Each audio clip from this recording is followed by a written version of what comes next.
नमस्कार। बहुत अच्छा लगा आप लोगों से मिलकर यहाँ पे आके। और मैं पहले कुछ बोलने से पहले जानना चाहूँगा, आप लोगों में से ऐसा कोई है यहाँ पे जो ऐसे फंक्शन में आप पहली बार आए हो, आपको कोई पहली बार लेके आया है? तो give them a big hand, give them a big hand. जब भी ऐसा कोई कभी फंक्शन करने हम लोग जाते हैं या सेमिनार करने जाते हैं, मुझे मेरा वो पहला फंक्शन याद आ जाता है जहाँ पे मेरे अपलाइन मुझे खींच के ले गए थे और वहाँ पे पहुँचने के बाद मुझसे 100 रुपये लिया गया था और मैं वहाँ पे बैठा था।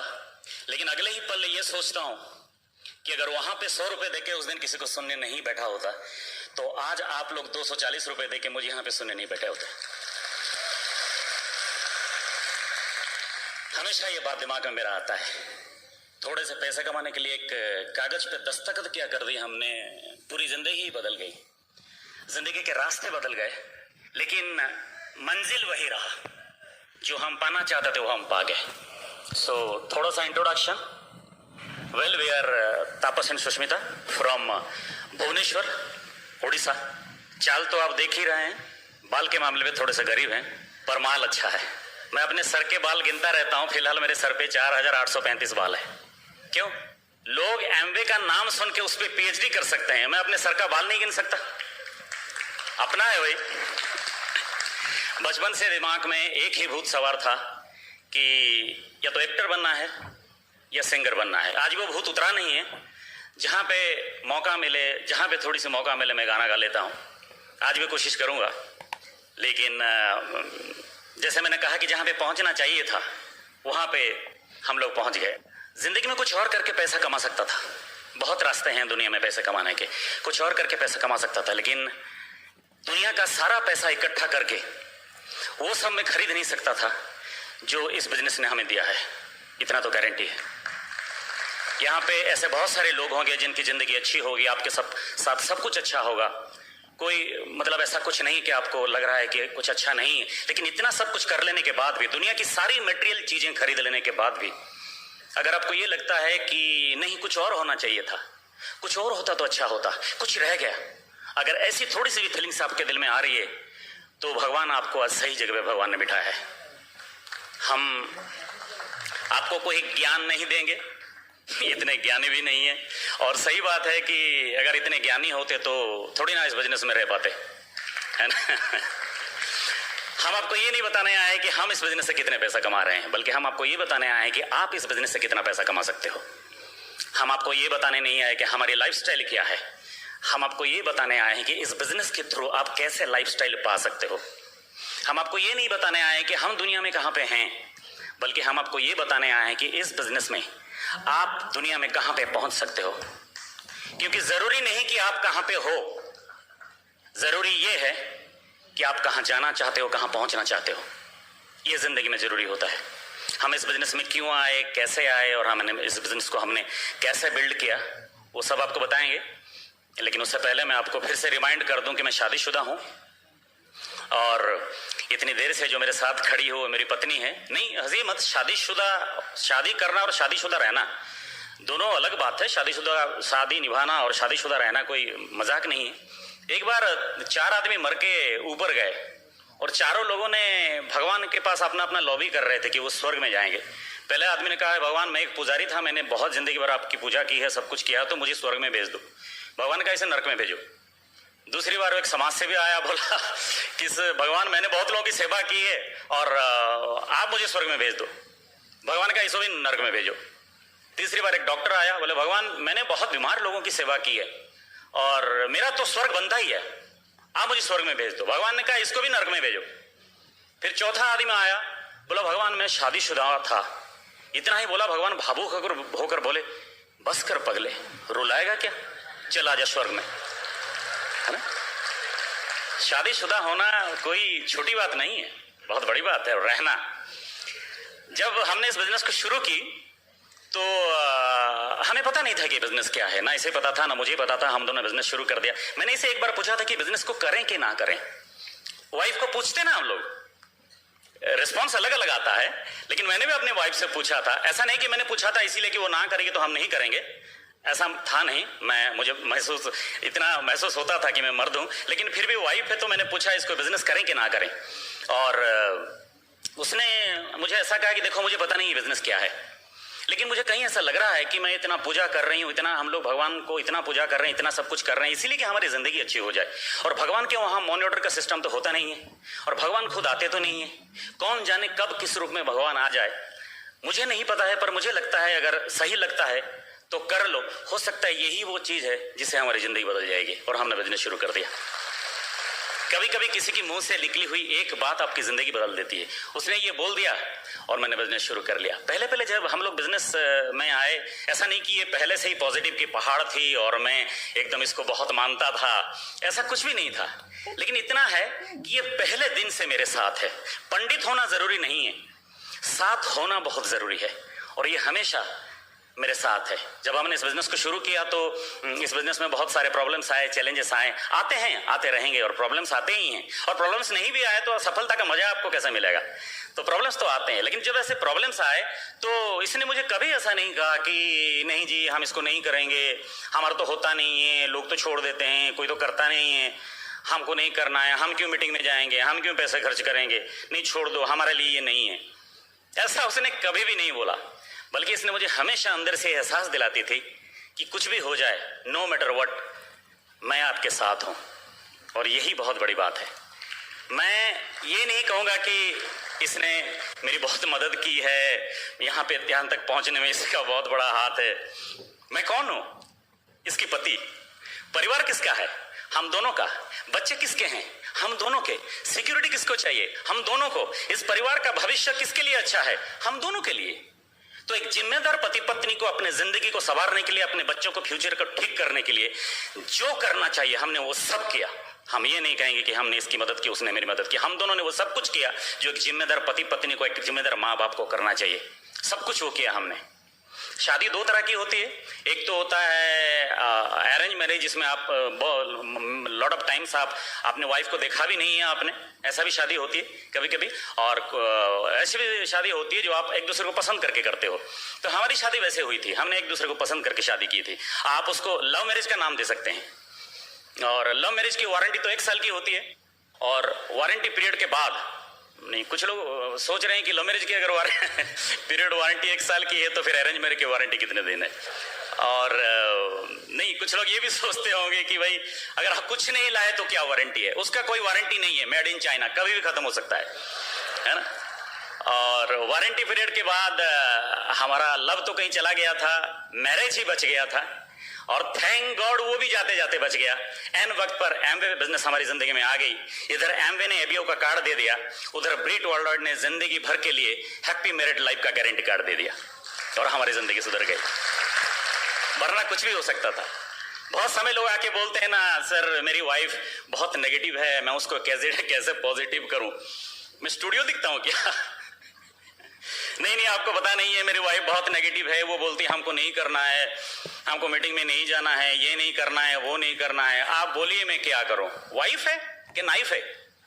ऐसे वाइफ नहीं होते हैं, हमने ऐसे वाइफ नहीं देखे।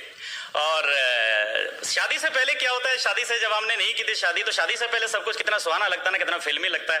हमको ये पता है कि कितना फिल्मी लगता है, कितना डायलॉग बाजी होता है कि हम दोनों कहीं ऐसे जगह पे चले जाएं जहां दुनिया में कोई ना हो, बस तुम हो और मैं हूं।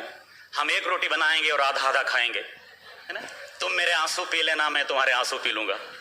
फिर शादी हो जाती है, फिर आंसू में उतना टेस्ट नहीं रहता और लेकिन थैंक गॉड कि आजकल हम लोग प्रोटीन पाउडर और फाइबर पीते हैं, है ना। एक दूसरे में बहुत प्यार है। आज झगड़ा भी है, ऐसा नहीं कि झगड़ा नहीं है। अगर आप में झगड़ा नहीं है तो आप क्या पति पत्नी हो? झगड़ा करने का प्रूफ है कि आप पति पत्नी हो। झगड़ा नहीं है तो आप पति पत्नी हो ही नहीं। लेकिन वो झगड़ा थोड़ा अलग लेवल का है। आप मत खुश होइए कि मैं भी झगड़ा करता हूं तो बढ़िया करता हूं।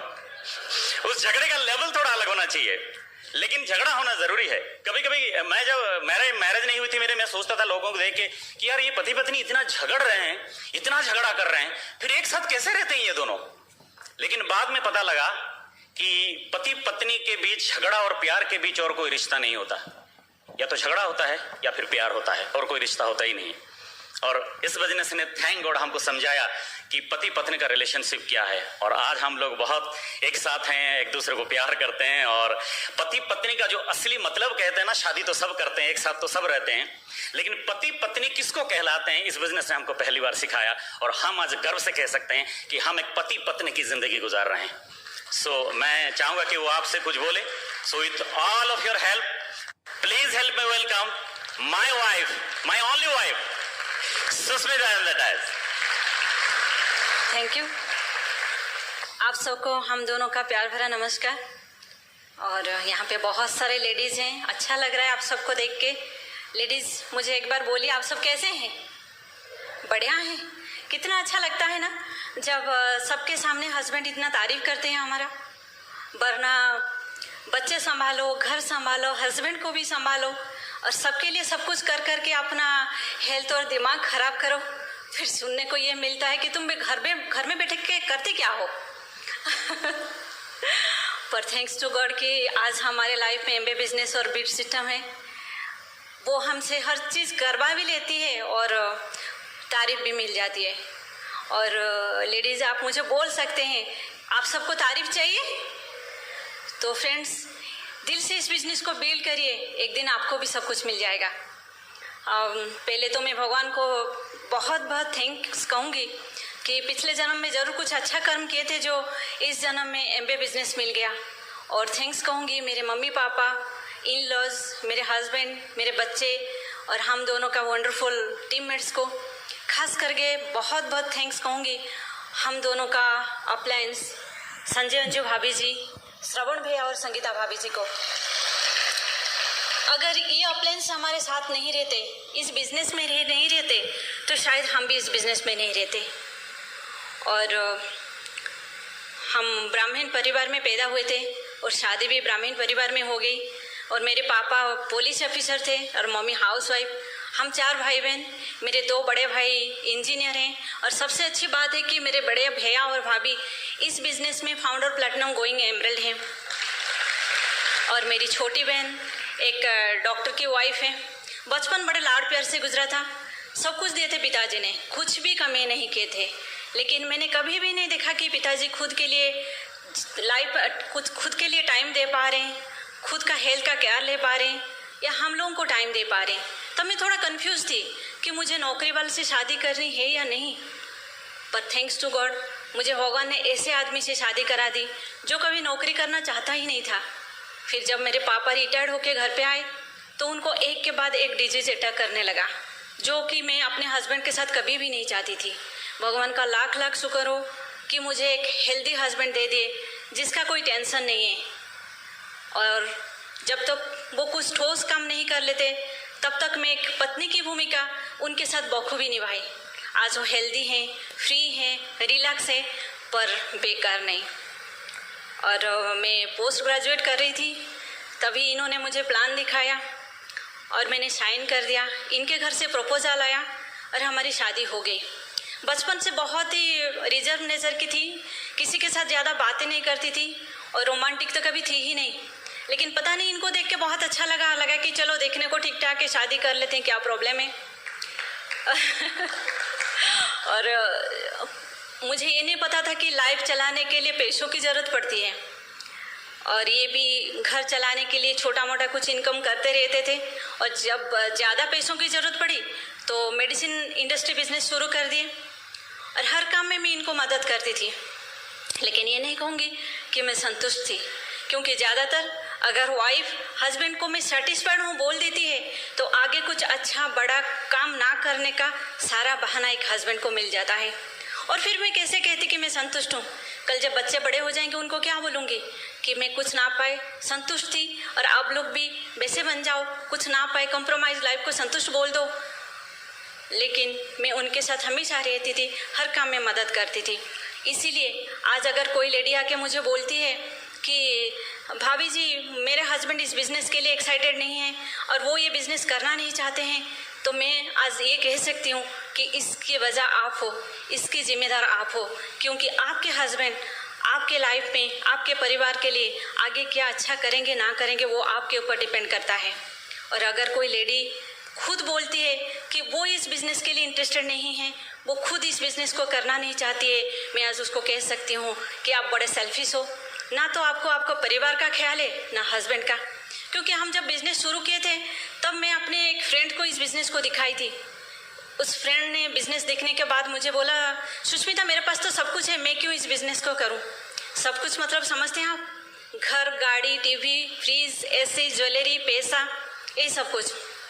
तो मैंने उसे कहा, जो कुछ भी आज तेरे पास है उसको हमेशा के लिए सुंदर रखने के लिए इस बिज़नेस को कर सकती है। अपने हस्बैंड को हमेशा के लिए पास पाने के लिए इस बिज़नेस को कर सकती है। अपने हस्बैंड के साथ फ्रेंडशिप रखने के लिए इस बिज़नेस को कर सकती है। अपने हस्बैंड से दिन रात तारीफ सुनने के लिए इस बिज़नेस को कर सकती है। अपने परिवार में सिक्योरिटी लाने के लिए इस बिज़नेस का कर सकती है। वो एक वाइफ की रियल सुख और पीस ऑफ माइंड होती है जो बाज़ार से हम खरीद नहीं सकते। फिर बिज़नेस शुरू हो गया। बिज़नेस में क्या करना पड़ता है बिना जाने में इनको हेल्प करने लगी।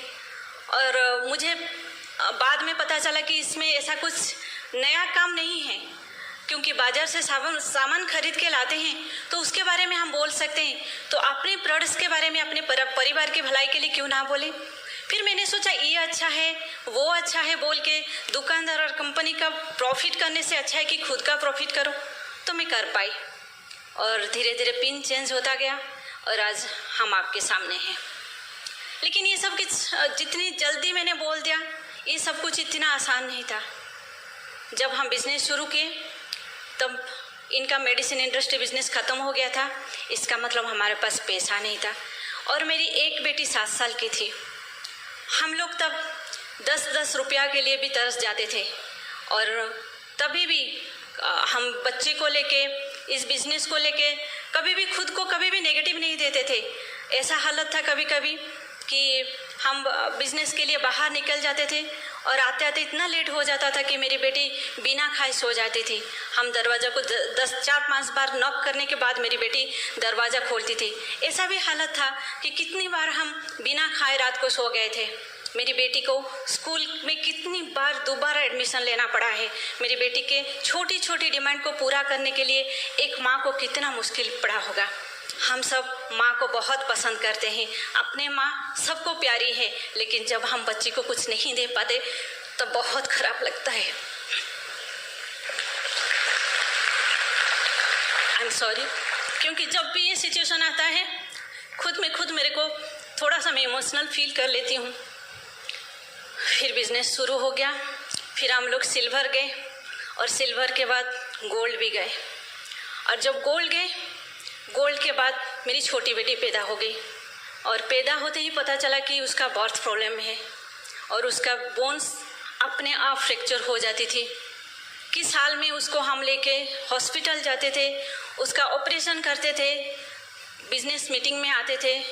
और तब एक लेडी, ज़्यादा कुछ नहीं पता होते हुए भी मैं अपने हस्बैंड का स्ट्रेंथ बन के रहा करती थी, अपने बच्चों का स्ट्रेंथ बन के रहा करती थी, अपने डाउनलाइन लेडीज़ लोगों का स्ट्रेंथ बन के रहा करती थी। ये नहीं बोलूँगी कि लोग हमें नहीं बोलते थे, हमें घर वाले बाहर वाले सब कुछ बहुत कुछ बोलते थे, लेकिन हम कभी भी किसी की बात नहीं सुनते थे। हम कभी भी हार नहीं मानते थे। हमें पता था कि ये जितना सारा प्रॉब्लम्स है सारे हमारे भगवान, हमारा सपना और हमारा विश्वास से कभी बड़ा नहीं हो सकता। इसीलिए हम दोनों मिलकर सल्यूशन निकालते रहे और बिज़नेस को बिल्ड करते रहे। मुझे कभी बुरा नहीं लगता था, क्योंकि मुझे पता था कि ये काली रात के बाद एक खुशनुमा सुबह आएगी जो कि बहुत सुंदर होगी। वही हुआ। आज हमारे लाइफ में बहुत कुछ है और मेरी बेटी बिल्कुल ठीक है। आज अगर कोई लेडी मुझे बोलती है आके कि भाभी जी मेरे बच्चे छोटे हैं, मैं इस बिज़नेस को अभी नहीं कर सकती, मैं अभी उसको बोल सकती हूँ भगवान ने आपको अच्छा खासा बच्चा दिया है, उसको प्रॉब्लम क्यों मानते हो, बच्चा संभालो और बिज़नेस बिल्ड करो। जो चीज़ लाइफ में नॉर्मल है अगर हम उसको प्रॉब्लम मानना शुरू कर देंगे तो लाइफ एक दिन प्रॉब्लम बन जाएगा। और वैसे इसमें नया काम क्या है ऐसा करने को?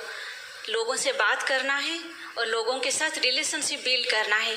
ऐसा नहीं कि गलती नहीं होगी, गलती इंसान की जिंदगी की किताब का एक पन्ना होता है, सिंगल पेज। और रिलेशनशिप, रिस्पॉन्सिबिलिटी वो अपने आप एक डिक्शनरी है, उसको समझना पड़ेगा। वैसे कहाँ लिखा हुआ है कि एक लेडी होने के नाते उसको बच्चे संभालना है और घर का काम करना है, अगर पढ़ी लिखी है तो जॉब करना है, और टाइम मिले तो आस पड़ोस लोगों के साथ नेगेटिव गॉसिपिंग करना है। आजकल फेसबुक का ज़माना है तो फेसबुक में चैटिंग करना है, मोबाइल का ज़माना है तो मोबाइल में बैठ के पैसा और टाइम वेस्ट करना है बातें करके, और खाना घर में बनाना है, सबको खाना दे के लास्ट में खाना खाना है, इसीलिए बीमार पड़ना है, जो कि तकिया के नीचे एंटासिड और सिर दर्द की गोली छुपा के रखना है, और जैसे ही थोड़ा सा मौका मिलता है टीवी की रिमोट पकड़कर बिस्तर के ऊपर अपना बीमारी और वजन दोनों को एक साथ बढ़ाना है। मैं ये नहीं कह रही हूँ कि लेडीज़ लोगों के पास ड्रीम नहीं है, वो उसको पूरा करने के लिए, वो उसको फ्री में पाना चाहते हैं, उसको पूरा करने के लिए रिस्क उठाने के लिए तैयार नहीं है। मैंने वो रिस्क लिया था, मैं चाहती थी मेरे परिवार को दुनिया का सारा सुख मिल जाए, इसीलिए आज मेरे परिवार को दुनिया का सारा सुख मिल गया। इस बिज़नेस ने मुझे बहुत कुछ दिया है। पहले इस बिज़नेस ने मुझे एक आइडेंटिटी दिया, क्योंकि मैं किसी की बेटी, किसी की पत्नी के नाम से परिचित थी, लेकिन आज मेरा खुद का परिचय है। हम दोनों शादीशुदा होते हुए भी आज इस बिज़नेस के थ्रू हम दोनों का रिलेशन, अंडरस्टैंडिंग, लव, एफेक्शन और भी मजबूत होता गया।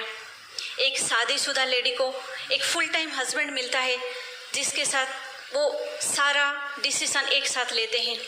ये बिज़नेस में आके मुझे ये पता चला, क्योंकि एक लेडी घर में रहते हुए उसको अपने फैमिली का हेल्थ का टेंशन हमेशा रहता है, लेकिन इस बिज़नेस में न्यूट्रीलाइट जैसे प्रोडक्ट हमें मैजिक की तरह हमारे परिवार में काम करता है, और हमारा पूरा परिवार हमेशा हेल्दी रहते हैं।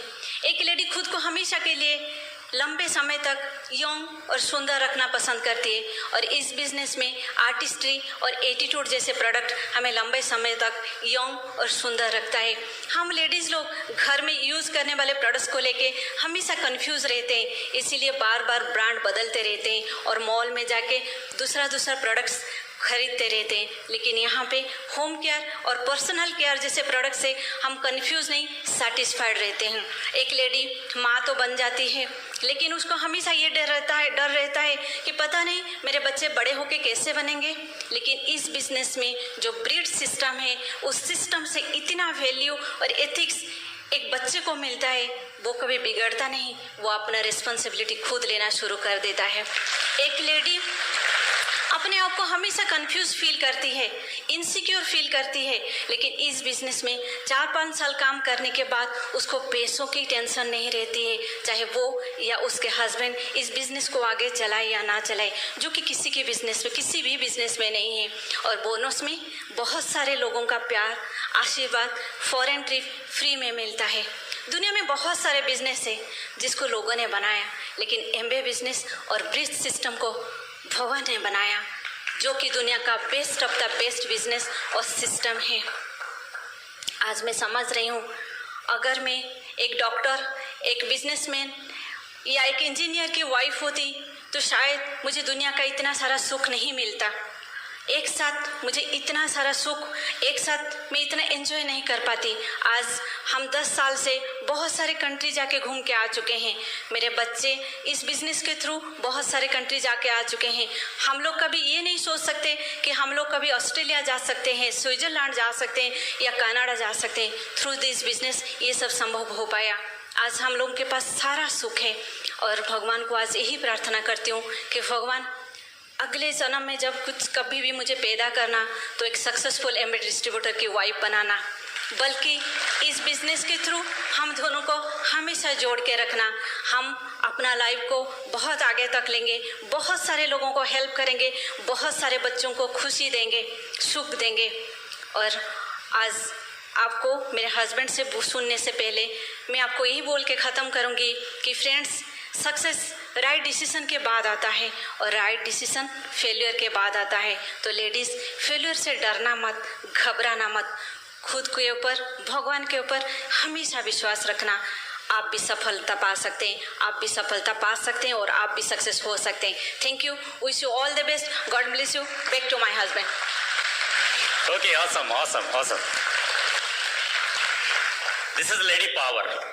कहते हैं ना लेडी का कोई पावर नहीं, दिस इज लेडी पावर। कभी कभी लगता है ना हमारे बिजनेस में जब हम पहले शुरू करते हैं, हमको ऐसा लगता है नहीं कि मेरी वाइफ मेरे साथ क्या करेगी, उसका क्या काम है, मैं कर लूँगा ना। मैं मर्दों की बात कर रहा हूँ, बाकी कुछ ऐसे भी हैं जिनको लगता है कि मेरी वाइफ सब कुछ करेगी, मुझे कुछ नहीं करना है। पर कुछ लोग हैं जिनको लगता है कि मैं अकेला सब कुछ कर लूँगा, लेकिन कोशिश भी करते हैं। 2-4 दिन हाथ पैर मारने के बाद जब चारों खाने जीत होती है तो अकल आता है कि नहीं अब लेके जाना है। This is lady power. इसलिए बोल रहा हूँ कि वो हाउस वाइफ है, उसने कभी नहीं सोचा था कि स्टेज के ऊपर खड़े होकर मुझे कुछ बोलना होगा, क्योंकि वो थोड़ा शाय नज़र की थी और आज वो बोल पाई है। एनीवे, मतलब मैं आपको इसीलिए बोलना चाहता हूँ कि हमारे बिजनेस में आपको एक वाइफ के साथ ही हमेशा अच्छा लगेगा।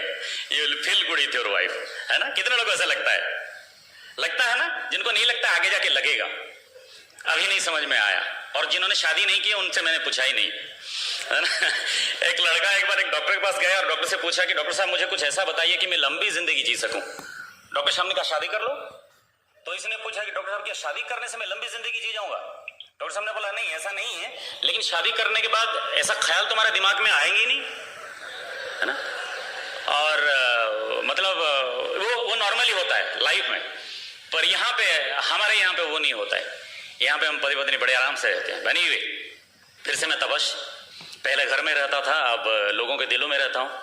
पहले अपना शहर अपना लगता था, अब दुनिया का सारा शहर अपना लगता है। पहले पार्ट टाइम हस्बैंड था, अब फुल टाइम हस्बैंड हो। पहले बिजी था, वो मतलब चालाक था लेकिन कड़का था। अब इजी हूं, बेवकूफ हूं, पर पैसे हैं। पहले मैं फिल्मों और टीवी में फॉरेन देखा करता था, अब फॉरेन में फिल्में और टीवियां देखा करता हूं। कुछ तो बदला है। पहले 28 साल में बूढ़ा दिखता था, अब 48 में जवान दिखता हूं। और सबसे बड़ी बात यह है कि पहले मैं अपने लिए जीता था, अब दूसरों के लिए जीता हूं। और ये इस बिजनेस की उपलब्धि है। अपने लिए तो सब जीते हैं, लेकिन दूसरों के लिए बड़े कम लोग जीते हैं।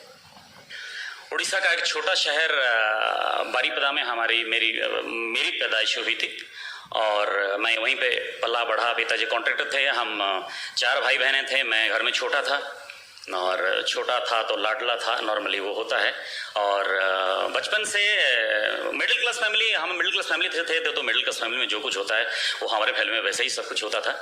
लेकिन बचपन में मैं थोड़ा तो ठीक ठाक था पढ़ाई में, लेकिन जब बड़ा हुआ तो ठीक ठाक नहीं रहा। I don't know why.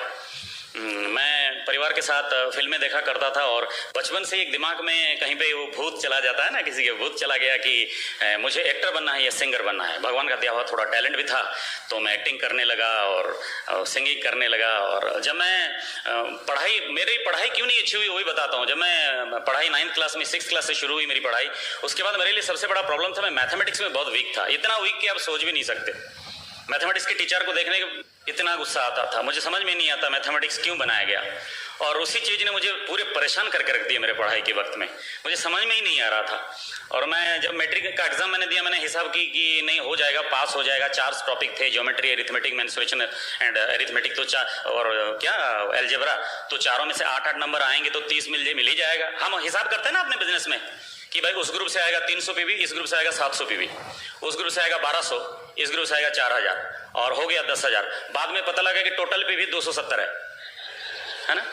तो मेरे मैथमेटिक्स में भी वही हाल हुआ था और मैंने हिसाब तो कर दी थी लेकिन हुआ नहीं था। और मैथमेटिक्स से इतना चिढ़ थी मुझे, आप बोल भी नहीं सकते। लड़का क्या करता है, हमेशा वो अपने मैथमेटिक्स टीचर के घर पे फोन करता है, उनकी वाइफ फोन उठाती है और ये लड़का पूछता है कि मैडम क्या सर घर में है, और उधर से वाइफ कहती है तुम कौन हो, फिर ये नाम बोलता है। उनकी वाइफ बोलती है तुम कितनी बार फोन करते हो और मैं कितनी बार तुमको ये बोलता हूं कि सर नहीं है, वो मर गए हैं, कितनी बार बोलूं तुमको। लड़का बोलता है सुनना अच्छा लगता है। मेरी कुछ ऐसे ही हालत थी मैथमेटिक्स के साथ, मैं इतना चिढ़ता था मैथमेटिक्स गाइस। और थैंक गॉड कि मैथमेटिक्स में मैं फेल हो गया मैट्रिक में। और आप सोच रहे हो कि थैंक गॉड क्यों, वरना फिर अच्छी नौकरी कर लेता ना। और फिर से मैंने मैथमेटिक्स की एग्जाम दी। बाकी सब सब्जेक्ट में बहुत था, इंग्लिश में हमेशा ही मैं बहुत अच्छा था, always I was good in English. फिर पढ़ाई की, जैसे पढ़ाई करना था। मैं जब छोटा था तो थोड़ा दिखने में ठीक ठाक था, अभी भी खराब नहीं हूँ, लेकिन छोटे में मतलब छोटा जब था तो अच्छा दिखता था। तो पिताजी हमेशा कहते थे कि इसको हम डॉक्टर बनाएंगे। और जब मैं मैट्रिक में फेल हो गया तो पिताजी को पता लग गया कि मैं कितना बड़ा डॉक्टर बनने वाला हूँ, है ना। जब जिस दिन जवाहरलाल नेहरू मरे थे, मतलब उनके मरने के आई थिंक 20-25 से आधा घंटे के बाद मेरी पैदाइश हुई थी, मैं पैदा हुआ था। सबने कहा ये बहुत बड़ा आदमी बनेगा। नहीं, बन तो गया, लेकिन उनको कुछ और लगता था। तभी थोड़ी ना पता था कि एमवे बिजनेस आएगी दुनिया में, लेकिन लोगों को लगता था कि ये बहुत पॉपुलर होगा, ये बहुत बड़ा आदमी होगा। मुझे समझ में नहीं आ रहा था, और मैं जब फेल हो गया तो मुझे लगा कि यार अभी क्यों बोल रहे हैं ऐसा, मैं तो ऐसा कुछ करने वाला हूं ही नहीं। लेकिन God has a plan for everybody. और फिर मैंने अपनी पढ़ाई की, ग्रेजुएशन की, पोस्ट ग्रेजुएशन में मैंने एंट्री ली और फिर वापस आ गया, क्योंकि पढ़ाई का कोई टेंशन, मतलब दिमाग में था कि जॉब नहीं करना है जिंदगी में। मैं कहीं पे सेट हो गया था कि नहीं जॉब करना है। और फिर किसी ने कहा कि लॉ कर लो, लॉ किया, उसको भी आधे छोड़ दिया। और फिर किसी ने कहा कि कंप्यूटर पढ़ना है, तो मैं कंप्यूटर के बहाने दिल्ली चला गया वहाँ पे, क्योंकि नाटक था मेरे दिमाग में कि नाटक करना है मुझे या तो एक्टर बनना है या सिंगर बनना है। तो मैं दिल्ली चला गया और वहाँ पे पढ़ाई की, थोड़ा नाटक वाटक भी किया, लेकिन फिर वापस आया और फिर उसी में लगा रहा। मैंने बहुत कुछ किया, नाटक बहुत किया, बहुत सारे नाटक मैंने की।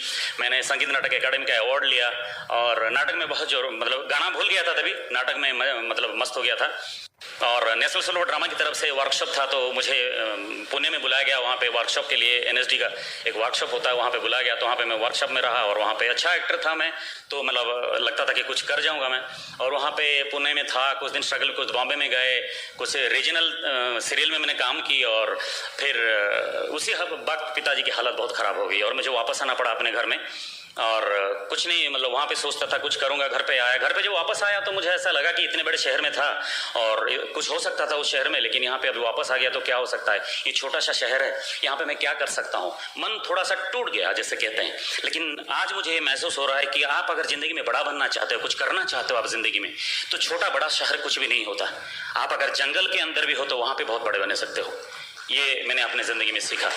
मौका आप अगर ढूंढते हो तो मौका आपके पास आएगा। और फिर ऐसे करते करते मैं वापस आ गया और फिर सुष्मिता को मैंने देखा, मैंने प्रपोज की, शादी की और इससे शादी हो गई। शादी के बाद मुझे लगता था कि सब कुछ गवर्नमेंट की तरफ से मिलता है, लेकिन कुछ मिला नहीं और मुझे काम करना पड़ा पैसे के लिए। और मैंने, कहते हैं ना, एक मरता क्या ना करता, एक आदमी को अपने परिवार चलाने के लिए जो कुछ करना है सब कुछ मैं करता था, लेकिन किसी में सेटिस्फाइड नहीं था।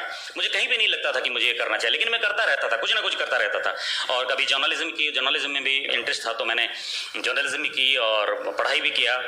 और नहीं, पढ़ाई नहीं, मतलब मार्केटिंग में काम किया, बहुत कुछ किया मैंने। क्या मैंने नहीं किया, लेकिन किसी चीज़ में मुझे नहीं लगता था कि मुझे ये करना चाहिए। और इस बीच कुछ साल गुजर गए, मेरी बच्ची पैदा हो गई। तब तक मैं कभी दुकान लगाया, कभी मुझे इंडस्ट्री करने का दिमाग में ख्याल आया कि इंडस्ट्री बनाएंगे, कुछ पता नहीं क्या क्या दिमाग में आया। और उसी वक्त जब मैं ये सोचता था कि क्या करना चाहिए क्या नहीं करना चाहिए, उसी वक्त रात को 12 बजे मेरे घर पर एक कॉल आया और बहुत टेंशन में था मैं, क्योंकि कहते ना, मैं पहले हीरो होंडा मुझे बड़ा लगता था, अब तो होंडा सिटी भी छोटा लग रहा है, लेकिन तब मेरे पास हीरो होंडा भी था। लेकिन मैं बहुत उसको, मतलब वही मेरी संपत्ति थी जिसको कहते हैं। और किसी ने मुझे रात के 12 बजे ये फ़ोन किया और बोला कि मारुति चलाना चाहते हो, ऐसा था उनका अप्रोच। तो जो आदमी टेंशन में होगा पैसे के लिए, उसको अगर रात के 12 बजे कोई कहता है मारुति चलाना चाहते हो, तो कितना गुस्सा आ सकता है आपको, है ना। और मेरे साथ वही हुआ। और लेकिन कुछ बोल नहीं पा रहा था, क्योंकि मेरे बड़े भाई के दोस्त थे। उसके बाद वो आए, बाकी सब कहानी है, क्या हुआ कैसे हुआ इन्होंने कहा, और हमने बिजनेस को ज्वाइन कर ली।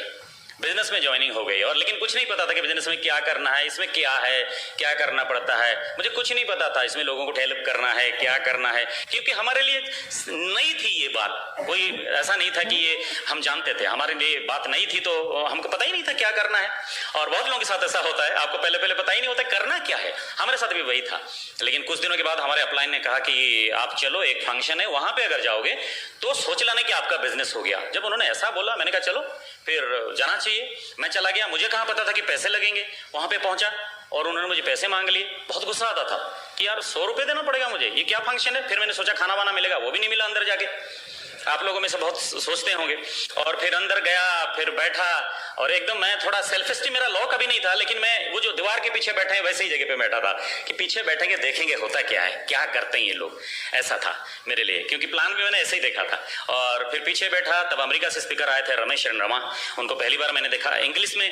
दे are very good leaders, diamonds हैं। और उनको पहली बार मैंने देखा और इंग्लिश में सेमिनार था। मैं इंग्लिश में ठीक था, तो मुझे कोई प्रॉब्लम नहीं थी। लेकिन जब उन्होंने शुरू किया, फंक्शन जब शुरू किया, उनका पहला लाइन था कि हम यहाँ से आए हैं। सब कुछ बोलने के बाद उन्होंने बोला कि कि now we will tell our story, मतलब अभी हम आपको हमारी कहानी बताएंगे। और मैं पीछे बैठा था वहां पे दीवार के पीछे, मुझे लगता था अपना सर जो है वो दीवार में पटक दूं मैं, क्योंकि मुझे ऐसा लगा कि यार मेरी हालत इतनी खराब होगी कि मुझे अभी पैसे देके लोगों की कहानियां सुननी पड़ेगी क्योंकि मुझे पता नहीं था। वहां पे बैठा पूरा सेमिनार देखा, लेकिन जब सेमिनार खत्म हुआ तब मुझे पता लगा कि जिंदगी में जहां पे मैं था वहां पे क्यों था। और उस बात की रियलाइजेशन इतनी हुई, उसके बाद आज तक मैंने जिंदगी में एक सेमिनार नहीं छोड़ा। घूम घूम के मैं सेमिनार गया, भाग भाग के सेमिनार पे गया, और इस बात का मुझे एहसास हुआ कि जब तक आप पैसे दे दे के दूसरों की कहानी नहीं सुनोगे, तब तक पैसा दे के आपकी कहानी कोई नहीं सुनने वाला। इतना समझ लेना। आज अगर आप पैसे दे के हमारी कहानी सुन रहे हैं, वो इसीलिए कि हम भी पैसे दे दे के बहुत लोगों की कहानी सुनी है। और अगर आप ये कर रहे हो, आज बहुत कहानियां सुन रहे हो, आप पैसे दे दे के बहुत सेमिनार अटेंड कर रहे हो, तो आप चिंता मत करना, आपकी कहानी बन रही है, आप भी बहुत आगे जाने वाले हो। जब हमने बिजनेस शुरू किया तो हमें ऐसा लगता था कि हमारे जैसे खोटे कड़के गए गुजरे जिसको कोई काम धंधा नहीं है, उसी के लिए ये बिजनेस है, क्योंकि हम ही ऐसे थे तो हमको ऐसा लगा, वरना हमको कौन बोलेगा। लेकिन जब फंक्शन में गए, वहां पे हमने देखा कि यार ये इतने बड़े बड़े लोग, IAS ऑफिसर, इतने बड़े बड़े डॉक्टर्स, इतने बड़े बड़े लोग, इतने मतलब नोबेल प्राइज नॉमिनी, नासा के साइंटिस्ट, इतने बड़े ऑफिसर्स, इतने बड़े इंजीनियर्स, ये यहाँ पे क्यों, क्या कर रहे हैं ये लोग। तो तभी दिमाग में आया और समझ में आया कि ये बिजनेस एक व्हाट नॉट स्टोर है। आपको जिंदगी में जो भी नहीं मिला, इस बिजनेस में आइए, वो चीज आपको मिल जाएगी। और तब ये समझ में आया जब हम आए और बिजनेस शुरू कर दी। अपलाइन ने कहा कि लिस्ट बनाओ, लोगों की लिस्ट बनाओ, लोगों के साथ ही बिजनेस बिल्ड किया जाता है। तो हमने फिर लिस्ट बनाया, लिस्ट में कुछ लोग आए, कुछ लोग नहीं आए, कुछ लोग आए फिर छोड़ दिए। हमने कहा नेटवर्किंग, उन्होंने कहा नॉट वर्किंग, और कंफ्यूजन सा होता गया। और कुछ लोग, लेकिन जब वो लोग जा रहे थे, मुझे ये पता था कि इस बिजनेस को छोड़ के इनकी जिंदगी में फर्क पड़ने वाला है, लेकिन इनको छोड़ के मेरे बिजनेस में कोई फर्क नहीं पड़ने वाला। इतना तो मैंने सोच लिया था। और फिर प्लान रखा, कुछ लोग आए और कुछ लोगों ने कहा कि हम डायमंड जाएंगे, जल्दी से जल्दी डायमंड जाएंगे, और फिर गायब हो गए, पता ही नहीं लगा कहां गए। वो कहते हैं ना कि उम्र की राहों में रास्ते बदल जाते हैं, वक्त की आंधी में इंसान बदल जाते हैं। प्लान देख के सोचते हैं कि रिकॉर्ड तोड़ देंगे, लोगों से मिलने के बाद इरादे बदल जाते हैं है ना। वैसे रिकॉर्ड तोड़ लोग हमारे साथ आए और फिर बहुत सारे लोगों ने छोड़ दिया, लेकिन हमें कोई फर्क नहीं पड़ा। आज हमारा ऑर्गेनाइजेशन है, जितने लोग हमारे ऑर्गेनाइजेशन में आज हैं, उनमें से एक आदमी का नाम भी हमारे लिस्ट में नहीं था, लेकिन फिर भी फाउंडर एमरल्ड्स गोइंग डायमंड। क्योंकि कौन रहेगा, कौन नहीं रहेगा, कौन आएगा, कौन नहीं आएगा, वो बड़ी बात नहीं है। बड़ी बात यह है कि आप रहोगे कि नहीं रहोगे। अगर आप रहोगे तो आपके पीछे आने वाले बहुत सारे लोग हैं जो सपने देखते हैं, और हमारे साथ वही हुआ था, हमने वही किया। और जो लोग हमको, ये बिजनेस बिल्कुल एक नाटक की तरह है। जब कोई आपकी बिजनेस को छोड़ के चला जाता है तो आपकी नाटक के अंदर उसका रोल खत्म हो जाता है। उसके लिए रोइए मत, वो छोटे रोल लेके आया था आपके नाटक में, लेकिन आपकी जिंदगी बहुत आगे जाने वाली है। आप ये नाटक पूरा करने वाले हो। ये दिमाग में हमारा था। और हमने मतलब कभी भी, इतने सब कुछ होने के बाद भी, बहुत कुछ हुआ, आपको बोल नहीं सकते, लेकिन हम कभी टस से मस नहीं हुए, क्योंकि हमें भरोसा था अपने आप पर कि इतना बड़ा बिजनेस है, हम भी कर लेंगे। एक पेड़ पे बैठा पंछी चाहे कितना भी बड़ा आंधी तूफान आ जाए, वो डरती नहीं या हिलती नहीं है। इसीलिए नहीं कि वो उस पेड़ पे विश्वास करता है या भरोसा करता है, बल्कि इसीलिए कि उसको अपने पंखों पर भरोसा है। और हमारे साथ भी वही हुआ। हमने शुरू कर दिया बिजनेस, लेकिन बहुत लोग कहते हैं ना, डर जाते हैं हर बात में, और आए चले गए, कोई फर्क नहीं पड़ा।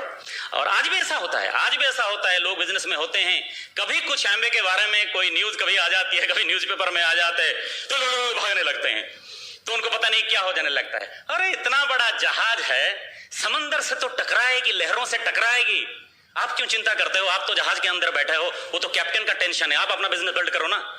लेकिन ये काम वो लोग करते हैं ज्यादा, जो कुछ नहीं करते, 3.0 पे भी करते हैं, 3.47 पे भी करते हैं, उनको ज्यादा टेंशन हो जाता है। जब भी ऐसे लोग देखेंगे हमारे बिजनेस में कर देते, लेकिन हमारे साथ ऐसा मतलब कोई भी प्रॉब्लम नहीं हुआ। हमने बिजनेस को शुरू की और हम टस से मस नहीं हुए।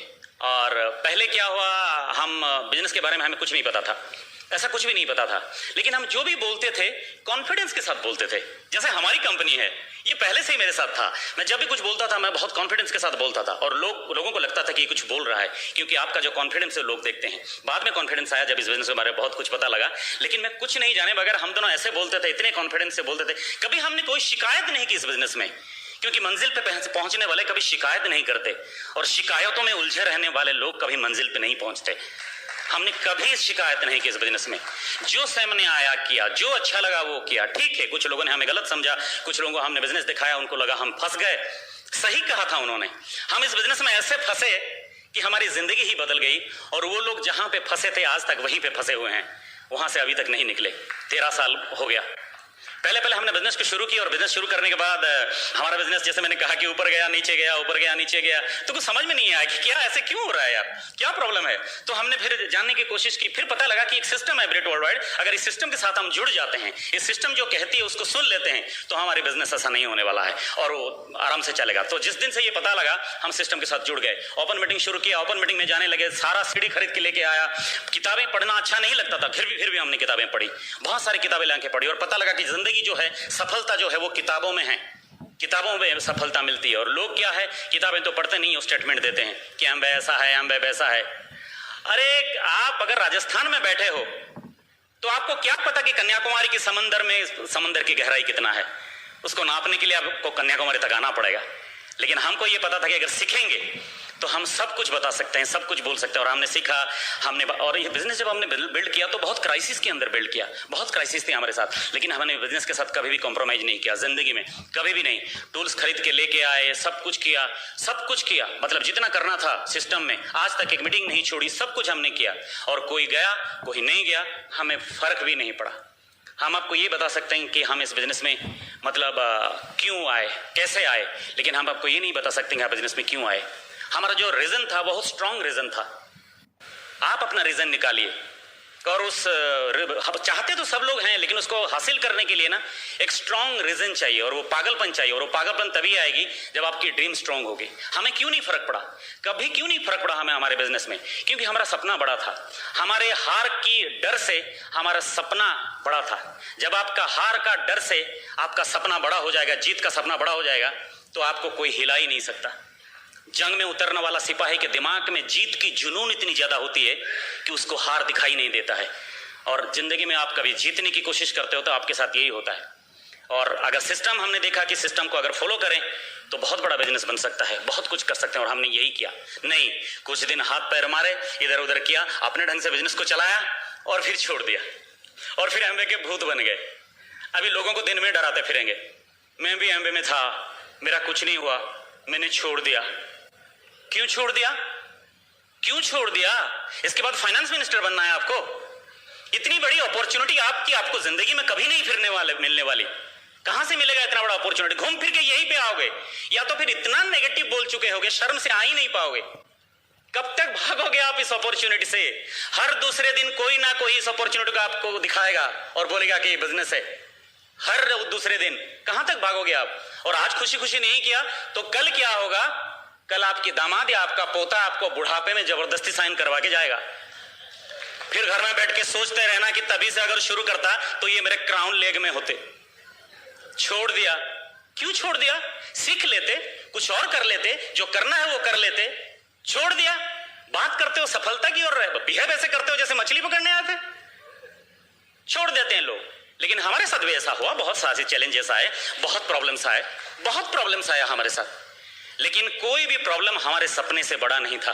और कोई भी सपना इतना बड़ा नहीं होता जिसको आप पूरा नहीं कर सकते हैं।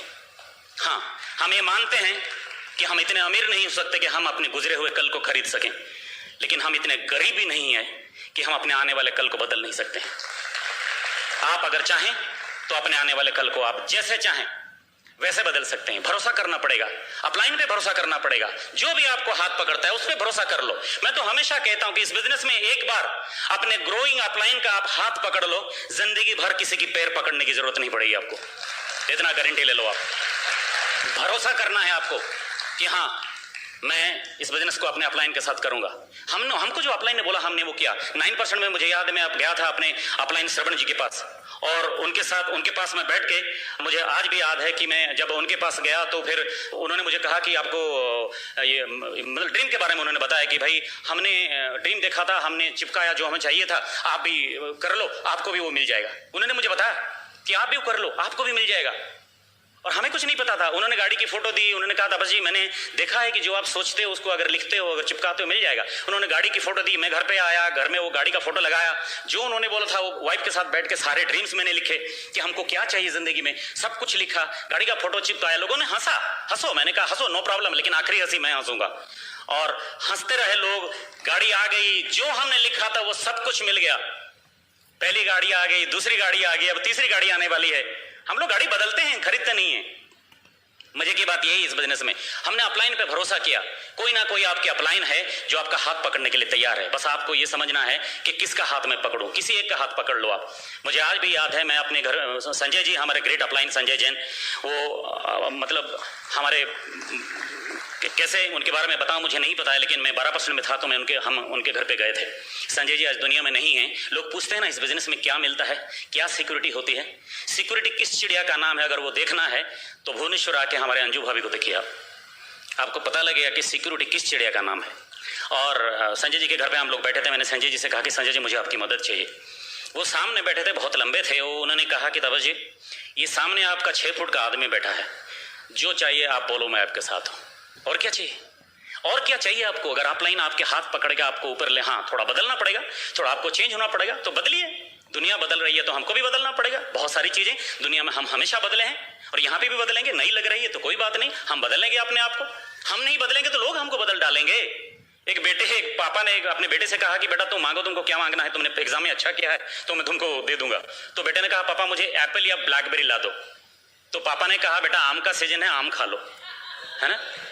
आप नहीं बदलोगे तो आपके बच्चे आपको बदल डालेंगे, है ना। बस इतना ही तो बोलना है कि आई कैन डू इट। आप बोल सकते हैं आई कैन डू इट, बस। और क्या, इससे बड़ी शब्द आज तक दुनिया में बना ही नहीं, ये सबसे बड़ा शब्द है। जापानीज में एक जापानीज कहावत है कि if one can do it I can do it, if nobody can do it I must do it. उसका मतलब है कि अगर कोई इसको कोई काम किसी को कर सकता है कोई काम, तो मैं कर सकता हूं, मैं जरूर कर सकता हूं। और अगर उस काम को कोई नहीं कर सकता है तो मैं तो जरूर ही कर सकता हूं। लेकिन उसका इंडियन वर्जन क्या है आपको पता है? If somebody can do it, let him do it because he can do it. If nobody can do it, how can I do it? उसका मतलब है कि अगर कोई कर सकता है, करता है, तो वो कर सकता है, उसको करने दो। अगर कोई नहीं कर सकता है तो मैं कैसे कर सकता हूं, है ना। और क्या चाहिए इस बिजनेस में? हमें समझना है कि हमें कैसे लोगों की जरूरत है, कैसे लोगों को इस बिजनेस लेके मैं बिजनेस में बिल्ड करूं, कैसे लोग चाहिए मुझे अपने बिजनेस में। और जैसे सपने देखने वाले लोग आपके साथ आएंगे, आप बहुत बड़ा बिजनेस कर लेंगे। जब हम इस बिजनेस में आए थे पहली बार, तो लोगों ने हमसे पूछा कि कैसे लोग हैं जो इस बिजनेस को नहीं कर पाएंगे। तो हमने एक पैरामीटर बनाया था। मैं जल्दी से आपको बताऊंगा कि वो पैरामीटर क्या था। मैंने बहुत सेमिनार में बहुत साल पहले इसको बताया है, अगर किसी को पता भी होगा। लेकिन हमने उनसे कहा कि कुछ लोग हैं जिनके लिए ये बिजनेस नहीं है, जिनसे ये बिजनेस नहीं होता। उनका कैटेगरी क्या है? पहला कैटेगरी कामचोरों से ये बिजनेस नहीं होता। ये कुछ नहीं करते हैं, बारिश में बारिश हो रही है, धूप में धूप हो रही है, 1 बजे की सेमिनार हो रहा है, मैं खाना के बाद थोड़ा सोना चाहता हूँ, है ना। सब ऑटोमेटिक है। ये कामचोर लोगों का सारा ऑटोमेटिक है। 11 बजे नहीं खा सकते, वो 1 बजे ही खाएंगे। आप उनके लिए सब कुछ कर दो, वो कुछ नहीं करेंगे। उनको अपने घर से उठा के भी सेमिनार में लेके आओ, वो बैठेंगे, सीट से उठा के फिर गाड़ी में बिठाओ, वो कुछ नहीं करते हैं। उनके लिए आप सब कुछ कर दो। एक कामचोर से किसी ने पूछा था कि आपकी जिंदगी के 3 खूबसूरत लम्हे बताइए, और उस कामचोर ने बताया था कि सुबह की नींद, दोपहर की नींद और रात की नींद।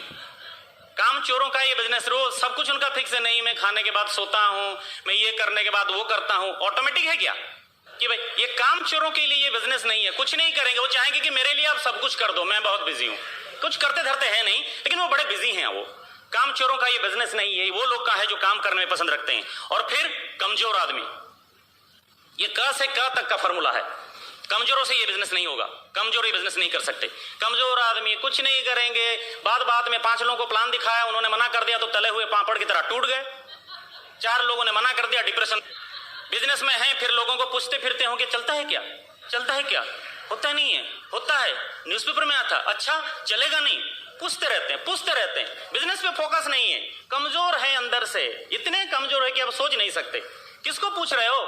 किसको आप पूछ रहे हो? जिंदगी में बहुत सारे काम आपने विश्वास करके किया। बच्चों को एचएससी का एग्जाम दिया तो किसी से पूछा नहीं इसको दिलवाऊं कि नहीं, फेल हुए हैं कि नहीं बच्चे पहले, वो नहीं पूछा था। अब किसको पूछ रहे हो? वो आदमी जो आपकी तरक्की से जलता है उससे आप पूछ रहे हो कि आपको ये बिजनेस करना है या नहीं करना। हमने किसी से नहीं पूछा, हमने सोचा कि हमको ये करना है। हम किससे पूछते? वो लोग जो लोग नहीं चाहते कि हम जिंदगी में ऊपर जाएं, लेकिन कमजोर लोग पूछते रहते हैं, इसको पूछते रहते हैं, उसको पूछते रहते हैं, भाई ये क्या, ऐसा क्या, और घूमते रहते हैं। वो कुछ नहीं करेंगे वो। और कमजोर लोगों का ये बिजनेस नहीं है। जिंदगी में हमने बहुत कुछ हम लोग जिंदगी में कहते हैं ना बिना पूछे किसी से किया। यहाँ पे क्यों इतना कमजोर हो जाएंगे? यहाँ पे क्यों पूछेंगे किसी को? यहाँ पे आके पूछते हैं एमबीए में सक्सेस का रेट क्या है। शादी करने से पहले पूछा था पंडित जी इंडिया में डिवोर्स का रेट क्या है? तब तो नहीं पूछा। इंडिया में पति पत्नी झगड़ा कितने % पति पत्नी बहुत झगड़ा करते हैं? पूछा था पंडित से? नहीं ना, तब बड़े एक्साइटेड थे। अब यहाँ पे क्यों पूछ रहे हैं? यहाँ पे जिंदगी बदलेगी इसीलिए भरोसा तो करना पड़ेगा। जो कंपनी 90 देशों में पिछले 52-53 साल से हजारों लाखों लोगों की जिंदगी बदल रही है, उस पर भरोसा नहीं है। अरे क्या लोग तो ऐसे चीज पे भरोसा करते हैं आप समझ नहीं सकते। कहीं पे चिटफंड में पैसा लगा देते हैं, कहीं पे ऐसे जगह पे पैसा लगा देते हैं जिनकी कंपनी के मालिक को भी पता है कि ये कंपनी में बंद करने वाला हूं, तो और ये वहां पे पैसा लगा देते हैं इस लालच में कि बहुत ज्यादा पैसे आएंगे। तो इसमें प्रॉब्लम क्या है? इतना कमजोर क्यों बन रहे हो आप यहाँ पे आके? लेकिन यहाँ पे आके लोग बड़े कमजोर बन जाते हैं, और कमजोर लोगों का ये बिजनेस नहीं है। और फिर कंजूसों का तो ये बिजनेस है ही नहीं। सेमिनार का टिकट कितने पैसे का है? अच्छा 240 रुपए। खाना मिलेगा? सीडी 110 रुपए का। किताबें पढ़ने की क्या जरूरत है? अच्छा कहां जाना पड़ेगा सेमिनार के लिए? कलकत्ता में 900 रुपए का टिकट। इतना क्यों करते हैं ये लोग? इनको कमाना है बस, खर्च कुछ नहीं करना है। आपसे टूल्स लेंगे तो पैसे नहीं देंगे, देंगे भी तो 7 साल में। आपसे एप्लीकेशन फॉर्म भी वो लेके जाएंगे। कंजूसों के लिए ये बिजनेस नहीं है, नहीं कर सकते वो ये बिजनेस। और चौथा क्या है? कायर। इनको सब चीज में डर लगता है, हर चीज में डर है इनको। घर जाने से डरते हैं, रात को प्लान दिखाने से डरते हैं, फोन करने से डरते हैं, डेमो करने से डरते हैं, अप्लायंस से डरते हैं, पता नहीं वाइफ से डरते हैं, आई डोंट नो। कायर। और ये बिजनेस शेरों का है, कायरों का नहीं है। आप शेर की तरह दहाड़ के चलोगे ना, तभी आपके पीछे लोग आएंगे। आप कायरों की तरह खड़े रहोगे डर डर के, तो आपके पीछे कौन आएगा? ये बिजनेस लीडरशिप का है। आप शेर की तरह सामने देख के चलो, लोग आपके पीछे आएंगे, पता लग गया सही आदमी है हमको गाइड करने में। और ये स्ट्रांग लोगों का बिजनेस है, आप लीड करोगे लोगों को। ये अच्छे लोगों का बिजनेस है, जो खुद करता है वो सिखाता है, उन लोगों का ये बिजनेस है। और इन लोगों से ये बिजनेस नहीं होने वाला। होगा किससे? कौन करेगा इस बिजनेस को? काम करने वाला। मैं लिख नहीं रहा हूं, काम करने वाला। जो काम करने में पसंद रखता है उसके लिए बिजनेस है। जो काम करने जिसको अच्छा लगता है उसके लिए बिजनेस है। जो काम से कभी घबराता नहीं है उसके लिए बिजनेस है। अगर मैं काम से डर गया तो सफलता मुझे कैसे मिलेगी? और ये उन लोगों का बिजनेस है जो काम करना पसंद करते हैं, चाहे वो बारिश हो, चाहे वो धूप हो, चाहे कुछ भी हो जाए, मैं काम करना पसंद करता हूं। और फिर क्या? काम करने वाला और फिर कष्ट उठाने वाला। जो लोग कष्ट उठाने के लिए तैयार है उन्हीं को तो सफलता मिलती है। अगर ऐसा कोई आदमी मुझे दिखा देंगे जिन्होंने कष्ट भी नहीं उठाया और वो सफल भी हो गए, कोई भी है रास्ता, कोई जरूरी नहीं है कि कोई और चाहता है, लेकिन आप कष्ट उठाने के लिए, अपने कारण के लिए, आप अपने रीजन के लिए आप कष्ट उठाने के लिए तैयार हो। जरूरी नहीं कि शाहरुख खान का जो रीजन था आपका वो रीजन है। आपका सपना आपका है, लेकिन आप उस रीजन के लिए, उसको पाने के लिए आप कष्ट उठाने के लिए तैयार हो कि मुझे ये चाहिए जिंदगी में। सपना अलग अलग हो सकता है, जरूरी नहीं है, लेकिन क्या आप कष्ट उठाने के लिए तैयार हो उस चीज के लिए? उस पर डिपेंड करता है कि मैं कष्ट उठाने के लिए तैयार हूं या नहीं। और फिर क्या है? कामयाबी को समझने वाला आदमी। कुछ लोग कामयाबी को ही नहीं समझते, यहां पे आके पूछते हैं, इधर उधर से सवाल करते हैं। अरे सोचो, है सिद्धांत होते हैं, हर चीज के सिद्धांत होते हैं। हर आदमी वो जो कामयाब हुआ है उस एक सिद्धांत पर उसको चलना पड़ा है। और सिद्धांत एक ही चीज होती है जिस पे आप चल के वहां पे पहुंच सकते हो। जब आप सफलता की बात करोगे तो सिद्धांत की बात तो आ ही जाएगी। कामयाबी को, सिद्धांत को नहीं समझोगे आप तो कैसे कामयाब हो सकते हो आप? कामयाबी का सिद्धांत, पहला सिद्धांत क्या है? Fight till you win. जब तक आप जीतते नहीं हो तब तक लड़ते रहो। ये पहला, जब तक आपने जीता नहीं ना तब तक खेल ही शुरू नहीं हुआ। ये कामयाबी का पहला सिद्धांत है कि मुझे जीतना है। और ये सिद्धांत जो समझता नहीं है उसके लिए बिजनेस नहीं है। और क्या है? कल पर विश्वास रखने वाला, विजन कहते हैं उसको। वो आदमी जिसको कल पर भरोसा है, जिस पे कल पर विश्वास है। हमारे अपलाइन ने मुझे कहा कि कल ये तुम बन जा। अगर आप लोग यहाँ पे बिजनेस में हो और आपको किसी ने ये बोल दिया कि आप डायमंड जा सकते हो तो आप जा सकते हो सकता है आप आज समझ नहीं पा रहे हो लेकिन आपकी जो अपलाइन है वो समझ पा रही है। वो विश्वास रखना पड़ेगा, आपको कल पर विश्वास रखना पड़ेगा। मैं जब 10 लोग मेरे बिजनेस में थे, मेरे अपलाइन ने कहा था कि भाई आपकी बिजनेस में इतने लोग आने वाले हैं तो कि एक ऑडिटोरियम में भी भरे नहीं हुए, बहुत बड़ा ऑडिटोरियम चाहिए उसके लिए, इतने लोग आएंगे आपके बिजनेस में, सोच लो। तभी हमारे ग्रुप में 10 लोग थे। ये विश्वास हमने किया क्योंकि कल पर हमने विश्वास रखा, और कल पर विश्वास रखने वाला ही जीतता है। जो आज पे चलता है वो सफलता नहीं उसको मिलती, कल पर विश्वास रखना पड़ता है। और फिर क्या, कभी ना हारने वाला आदमी कभी जीतता नहीं है। हारने वाला आदमी, हार की सोच दिमाग में रखने वाला आदमी कभी जीतता नहीं है। और जो हार नहीं मानता है वो कभी हारता नहीं है, क्योंकि उसने हार माना ही नहीं, वो कैसे हारेगा। अगर ये सब कुछ ये लोग हैं, ये लोग कर सकते हैं, ये लोग नहीं कर सकते हैं। मैं ये नहीं कह रहा हूं कि इनमें से कुछ लोग, हो सकता है इनमें से सारे लोग, आप वो लोग हैं जो उधर मैंने लिखा है, वो सारे लोग हैं। लेकिन आपको समझना पड़ेगा कि ये बिजनेस में क्या चाहिए, क्या करना है मुझे, तभी आपकी जिंदगी अच्छी होगी। तब इस बिजनेस से आपको वो मिलेगा जो आप चाहते हो। आज हमारी जिंदगी बहुत अच्छी है, बहुत अच्छी है हमारी जिंदगी। आप इस जिंदगी को एक अच्छी जिंदगी का नाम दे सकते हो। आज हमारे घर में, परिवार में सुख है, शांति है। आज मेरे वाइफ, मेरे बच्चे किसी के साथ मुझे कंपेयर नहीं करते आज, बल्कि दूसरे लोग हमारे लाइफ से अपनी लाइफ को कंपेयर करते रहते हैं। आज हमारे घर का जो फाइनेंस है वो मेरे काम पे डिपेंड नहीं करता है। इस बिजनेस ने हमारी सारी कमी पूरी कर दी। ये बिजनेस एक कहते हैं ना, एक लाइफ सप्लीमेंट है। आपको जिंदगी में जो कुछ भी नहीं मिला, जहां पे आपका गैप रह गया, ये सारे वो गैप को भर देगा। ये बिजनेस एक लाइफ सप्लीमेंट है। हमारे साथ वही हुआ। हो सकता है यहाँ पे बहुत सारे लोग आपके होंगे, हो सकता है आप आज भी होंगे, आपकी जिंदगी बहुत अच्छी है, बहुत कुछ मिल रहा है आपको, आपने सब कुछ किया जिंदगी में, बहुत अच्छा जिंदगी है। लेकिन उम्र के ढलते ढलते ये सब कुछ इतना अच्छा नहीं रहेगा, नहीं रहेगा। उम्र के ढलते ये सब कुछ इतना अच्छा क्यों नहीं रहेगा? वो इसीलिए नहीं रहेगा कि उम्र ढलने के बाद, एक आम आदमी के लिए उम्र ढलने के बाद जितनी सारी चीजें कम हो जाती हैं, हमारे इस बिजनेस में वो सारी चीजें बढ़ जाती हैं, ब्लड प्रेशर को छोड़ के, बाकी सब कुछ है ना। और फिर वो चाहे प्यार हो, चाहे रिस्पेक्ट हो, चाहे पैसा हो, चाहे प्यार करने वाले लाखों हजारों लाखों लोगों का एक परिवार हो, ये सब कुछ यहाँ पे मिल जाता है।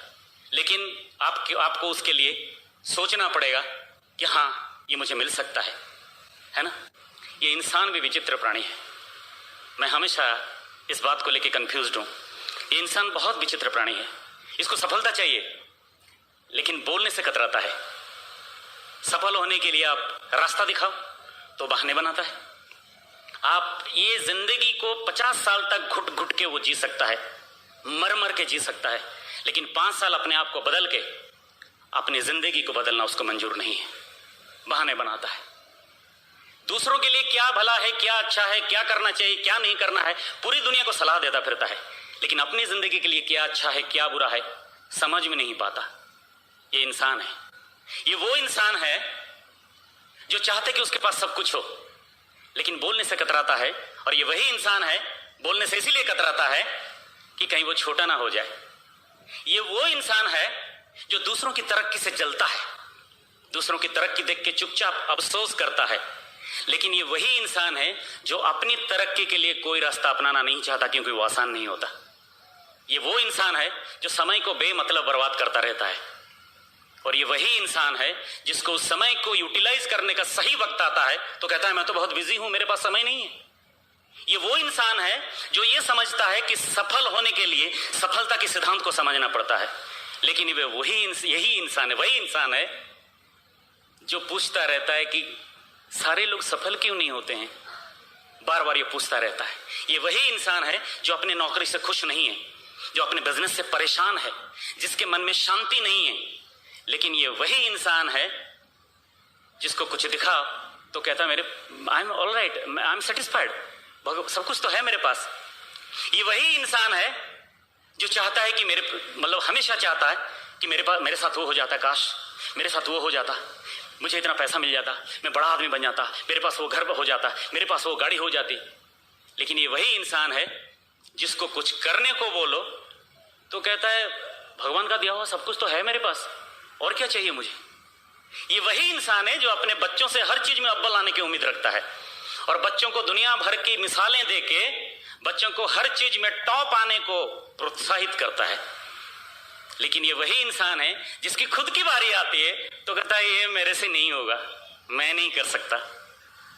ये वही इंसान है जो सब्जी वाले के साथ 2-2 रुपए के लिए झिकझिक कर सकता है, EMI के लिए एप्लीकेशन लिख सकता है, लोन के लिए बैंक में जाके कतार में खड़ा हो सकता है, लेकिन ये वही इंसान है जो अपने लिए कुछ करने को तैयार नहीं है और कुछ करने को तैयार ही नहीं है, क्योंकि ये इंसान है, ये इंसान है। और ऐसे इंसानों से खुदा खुद भी परेशान है। एक आदमी तब एक सच्चा और ईमानदार आदमी बनता है जब वो खुद मान लेता है, वह स्वीकार कर लेता है कि मेरे अंदर एक झूठ बोलने वाला इंसान भी है। आप लोग भगवान पे विश्वास करते हो? करते हो ना? ये बिजनेस आप लाने तो कहीं नहीं गए थे ना, कहीं से जाके लेके नहीं आए इस बिजनेस को। कोई इस बिजनेस को लेके आपके घर पे आया, आपके घर पे दिखाया कि एक बिजनेस है, आप उसे लेने नहीं गए थे कहीं पे। भगवान ने किसी के हाथों ये बिजनेस आपके पास भेजा। क्यों भेजा भगवान ने? क्यों भेजा ये बिजनेस आपके पास भगवान? क्योंकि भगवान ये कहना चाहता है कि आज तक तू वो करता है जो तू चाहता है और होता वही है जो मैं चाहता हूं। अब सिर्फ एक बार तू वो कर जो मैं चाहता हूं, होगा वही जो तू चाहता है। इसीलिए भगवान ये बिजनेस आपके घर पे भेजा। भगवान पे विश्वास रखना पड़ेगा। हर चीज पे विश्वास रखेंगे तो सब कुछ होगा। विश्वास ही नहीं तो मैं क्या करूं? मुझे विश्वास रखना पड़ेगा कि जिंदगियां बदलती हैं। मुझे विश्वास रखना पड़ेगा कि जब भी अपॉर्चुनिटी मिलती है वो भगवान नहीं भेजते हैं। ये विश्वास हमें रखना पड़ेगा। इधर भगवान को विश्वास करता हूं तो वो भी विश्वास करना पड़ेगा। आपके यहाँ पे कुएं खोदते हैं, आप लोग कुआं खोदते हैं, बोरिंग या कुआं ऐसा खोदते हैं। कितने फीट में पानी आता है? कितने फीट में पानी आता है? 90, 30। और राजस्थान में कितने फीट में पानी आता होगा? 500, 600, हमारे वहां पे 200, भुवनेश्वर में कहीं पे 400, कहीं पे 100। लेकिन पानी आता है कि नहीं आता है? पानी आता है धरती के नीचे। जैसे आप इस चीज को मानते हो कि हर धरती के नीचे कहीं ना कहीं उसी कहीं